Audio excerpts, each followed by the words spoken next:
ముల్లంగి అంటే ఇష్టం లేని వాళ్ళు కూడా ఇలా పరాటా చేసి పెడితే ఇష్టంగా తింటారండి. ఇప్పుడు అది ఎలాగో చూద్దాము. ఈ ముల్లంగి మన హార్ట్కి, స్కిన్కి, కిడ్నీస్కి చాలా మంచిదండి.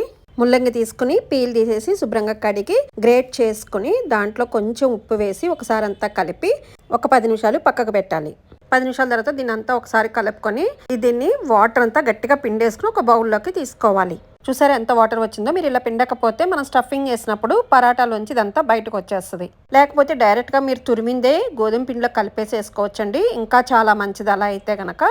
ఆ వాసన ఇష్టం ఉన్న వాళ్ళైతే ఇలా పిండేస్తే కొంచెం వాసన అనేది కూడా పోతుంది, ఆ ముల్లంగి వాసన. ఇలా గ్రేట్ చేసుకున్నాక దీంట్లో పచ్చిమిర్చి, కొంచెం వాము, తురిమిన అల్లం, రుచికి సరిపడిన ఉప్పు, కారం, కొత్తిమీర వేసుకుని ఒకసారి అంతా బాగా మిక్స్ చేసుకుని పరాటా చేయడానికి పిండి ముద్దను తీసుకుని పొడి పిండి వేసుకుని పూరిలాగా చేసుకుని నెయ్యి రాసి మనం రెడీ చేసి పెట్టుకున్న ముల్లంగి స్టఫింగ్ పెట్టుకుని మొత్తం ఫోల్డ్ చేసుకుని మన బొబ్బట్టుకి ఎలాగా ఫోల్డ్ చేసుకుంటామో సేమ్ అంతేనండి. ఫోల్డ్ చేసుకుని పొడి పిండి వేసుకుని మొత్తం రోటీలాగా చేసుకోవాలి. ఇలా పరాటా చేసుకున్నాక పెనం మీద నెయ్యి కానీ నూనె కానీ వేసుకుని పరాటా వేసుకొని మంచిగా అటు ఇటు తిప్పుకుంటూ గోల్డెన్ బ్రౌన్ వచ్చేంత వరకు వేపుకోవాలి.